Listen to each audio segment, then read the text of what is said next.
Hello, PRA. We're at El Mirage Dry Lake bed. I am with the legend in her own time, Marion Springer, the grand dame of gyroplanes. This woman has done everything, okay? She's so well respected and known in the whole world. Anyway, without further ado, okay, Marion, what's your first, now she's a little, okay, her hearing is not what it used to be and it's noisy out here, all right? So I'm gonna point to questions and then she hopefully will get the questions right. Her first memories were of Benton and how she started in this. Okay, so Marion, take it over to you. Tell us about your life. You ready for me to? Yep. Okay. Have your paper. Okay. Oh, one thing I found out the hard way is if you're sitting there with the ball running up, ready to go, and you go over and turn the key off, it'll automatically jump off. When my husband got interested in the gyro, I'm live on Facebook. I could not see that funny-looking machine. We had a two-place airplane. It was called an Aranca Champ.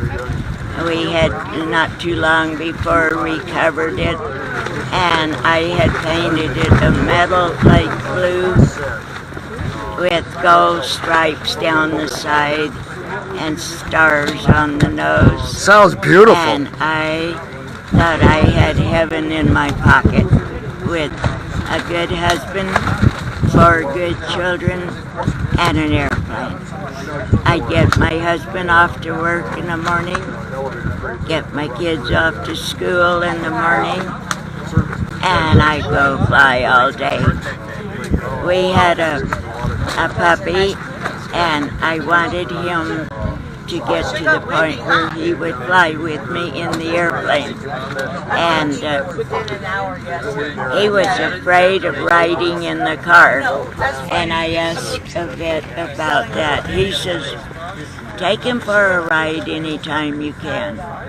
Let him just sit in your car. He will get used to it. Well, I followed his advice, and after a while, I let him ride in the car every time I went somewhere, and before long he would beat me to the car when he heard me get the keys.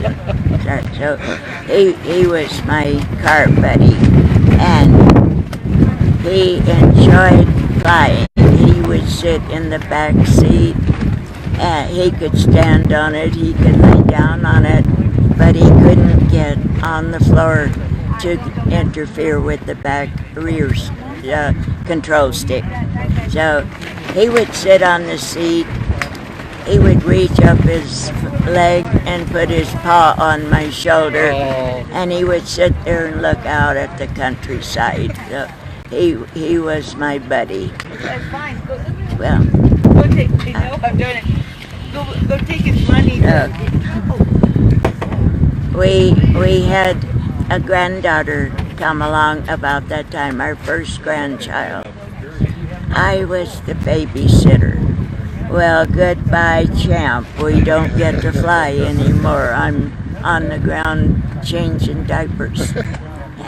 Anyway, I was the babysitter for about 3 months, and I said, it's long enough sitting on the ground. I bundled that baby up, strapped her down in the back of the seat, and we went flying. And the engine would lull her to sleep in about 3 minutes. She logged a lot of flying hours, and poor Duke just waited on the ground. Okay, now, tell me how you started. So I was happy with our life, with the airplane. It was an Aranca Champ, and I loved it. Besides doing an outside cover, I made new side panels and a headliner, and I used white naga hide inside, and I stitched diamond shapes threw the naugahyde into a half-inch foam. Wow. And it was just absolutely beautiful. And what about gyros? So I would just like to make it. So I was happy with the airplane. And then Daco saw an advertisement for a gyrocopter. I didn't know what the gyrocopter was. He showed me a picture of it. And it did not look like much to me. It was just a bare bones aluminum tubes bolted together. And the more I talked against it, the more he was going to build one. And he did. He built one. And it looked as funny as I thought it would. But he needed to learn to fly it. We took it on a pickup in the bed of his pickup, and first time we took it to Bodega Bay, to the coast of the ocean, Pacific Ocean. When? What date? What date? The time? You know? What? Write down what date. I cannot remember what time. It probably was sometime in the summer. I would say the late summer. I remember at one time after it was all finished, this is getting hid just a little, my husband was going to be home for the whole week. He didn't have work that week, and we planned to take the gyro. We were flying it then, and we planned to take it to the old Navy base, which had two absolutely perfect runways, no buildings, no business, and the runways were 7,500 feet. It had been a military field, and then it was taken out of military service, and it was in private ownership. So it was there, and people just used it to try to learn to fly, or maybe shoot a landing as they were going by. Well, that was the second place we took it. The first place we took it out to Bodega Bay, and on the coast. Took it up on the highest hill, and we were going to kite it. Kite it means tying a rope on the front end of the gyro, tying the other end of the rope on something sturdy and stable that won't move, and putting the blades on the machine, spinning the blades up, and then letting the wind pick the blades up to speed and lift you off. We had the first gyro in Santa Rosa. So by the time we got from our home to the coast, which was about 23 miles, there were 6 vehicles following us. Right down here. Go ahead. And they followed us right to the top of the hill. The people got out of the vehicles to watch the action. So people were watching. Well, my husband got on the seat of the machine, and I spun the blades up, and the wind was blowing pretty good, but it wasn't blowing strong enough to pick the blades up to speed that he needed to get off the ground. So after sitting there for a while, I said, let me try it. I don't weigh as much as you do. So he got off the machine and I got on it. I have to tell you, we didn't know enough to have a helmet between us. And I was holding the control stick with 2 hands. Talk about a baby beginner here. So anyway, he spun the blades up for me, and the wind picked them up the speed pretty fast, and all of a sudden I was sitting at the top of the rope. Wow. All of 15 feet off the ground. And that changed my life. As much as I loved the airplane that we'd had it for about 12 or 14 years. As much as I loved it, it moved to second place in my life instantly. We didn't even have an engine on the gyro. Oh. But it took control of my heart. It just took me over like that. And I was in my 30s, early 30s, 32 or she said something 1964. like that. Okay. 1964, she said. Okay. So I knew instantly that the gyro had taken control of my heart. I knew it would never let go. Today, I am a few months past 89 years. And guess what I've been doing all day today? Spending it with a bunch of gyro pilots. And besides that, I'm writing another book, and it's going to be about gyros. So I guess it's going to hold on to me until I get kicked off. But, well, after that day at Bodega Bay up on the head, highest hill, my feet hardly touched the ground. And I know that feeling. We still didn't have an engine. We were a young family with 4 little children and not much money. So we had to save for an engine, but we could fly it on a tow rope. Well, there was the old Navy base 10 miles from our home.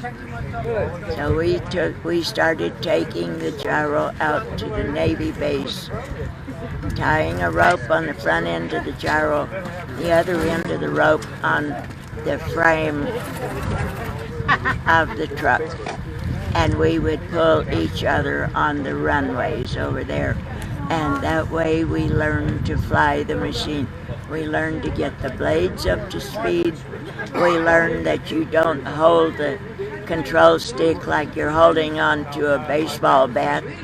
You just hold it lightly, and you just make little tiny moves by wrist action, not your whole arm. You make a whole arm movement, you're going to do something radical that you don't want to do in the gyro. So we put a lot of hours taxiing back and forth, one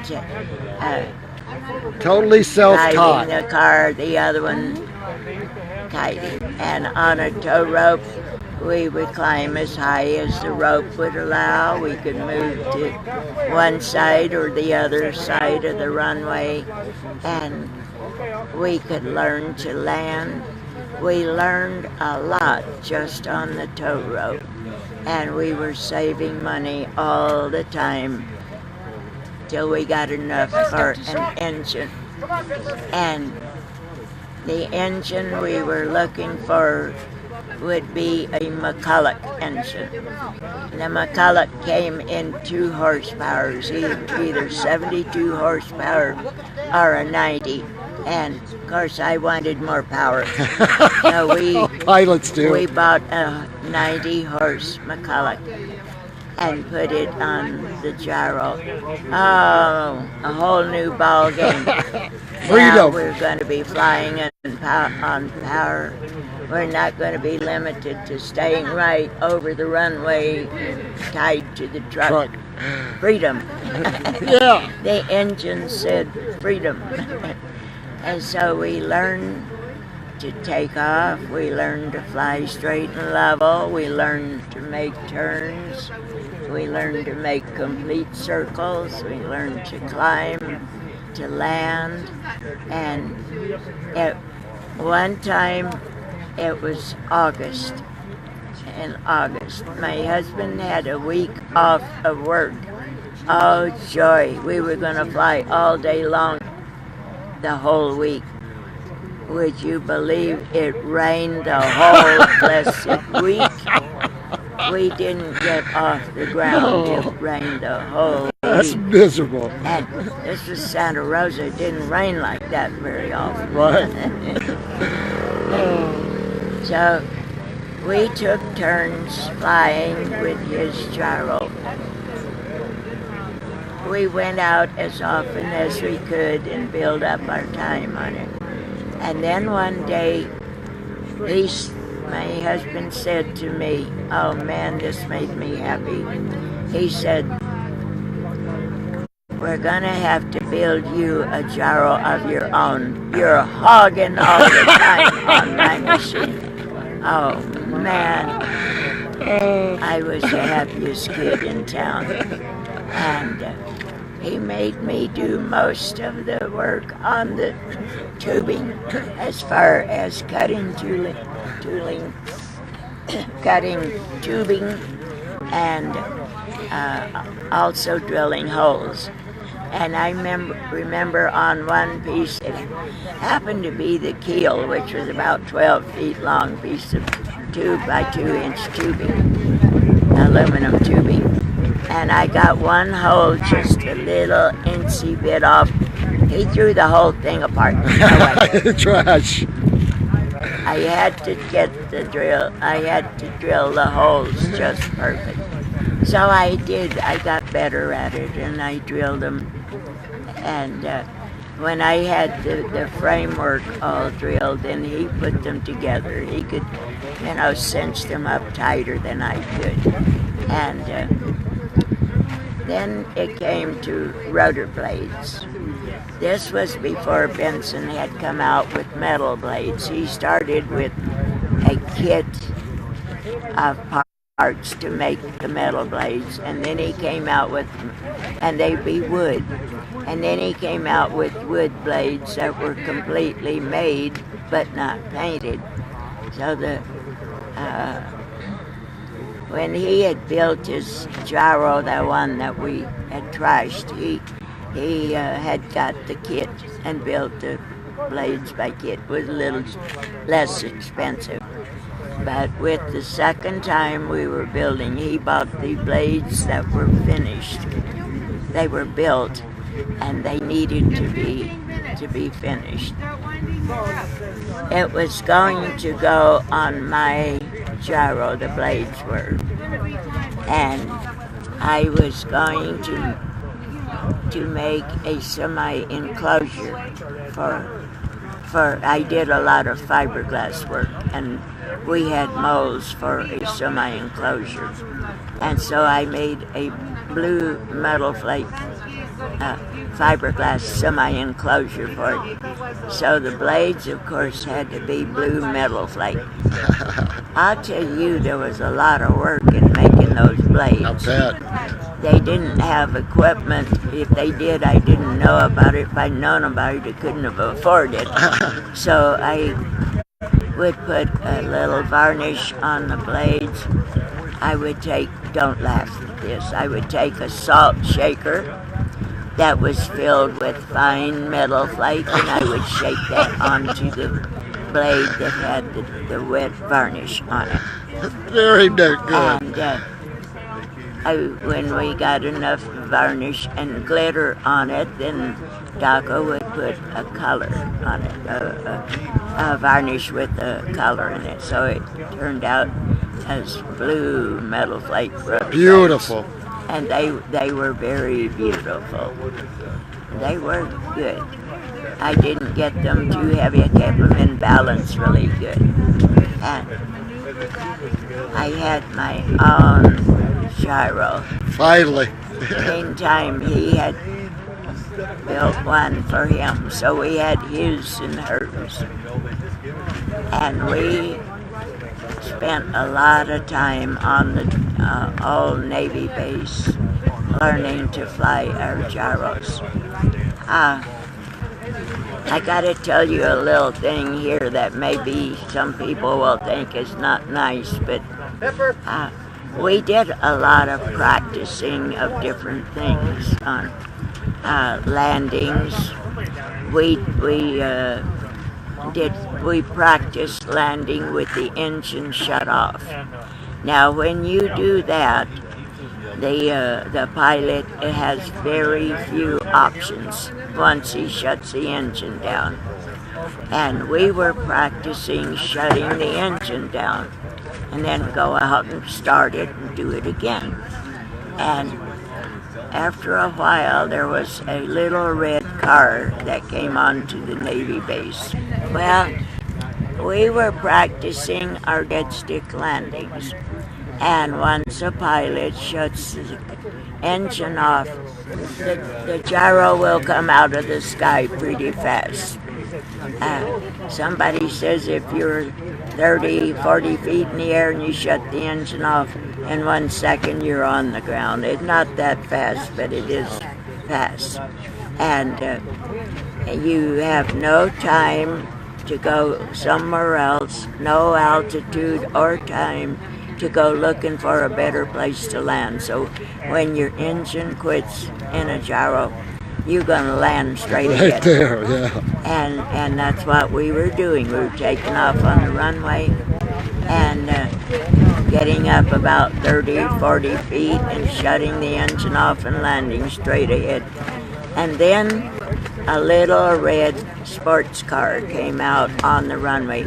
Shouldn't even been there. No vehicles like cars and trucks are supposed to be on the runway.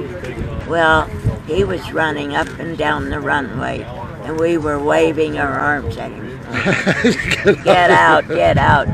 He totally ignored us. He kept running back and forth, and I was furious.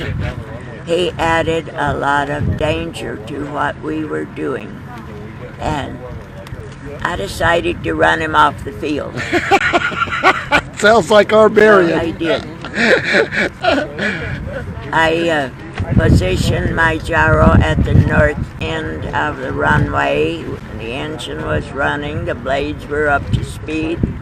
I waited until he got down to the south end of this runway, long runway. I watched him get in the middle of the runway, and that's where I was taking off, right in the middle. And I watched him start his run toward me, and then I started my run toward him. And Chicken! I held it dead center, and he kept coming toward me. What I planned to do was when he got close enough, I planned to zoom up over him and scare the daylights out of him, make him leave. I love it, Marion. Well, he chickened out before he got close to me. He thought that idiotic woman was going to run right into me. I had taken off and leveled at 4 feet above the ground. I love and it. I held a tight 4 feet going straight at him. He lost his nerve, and he veered off, and he left the runway. Okay, we're going to have to... He did not come back. We're going to have to cut. I'm losing battery. I wish I could do more. I'll try to get this charged up, okay? That is the Grand Dame of gyroplanes, a legend in her home time. I'll tell you, she's a fabulous woman. Thank you, Marion, for all you've done for us. We'll see you guys. Bye.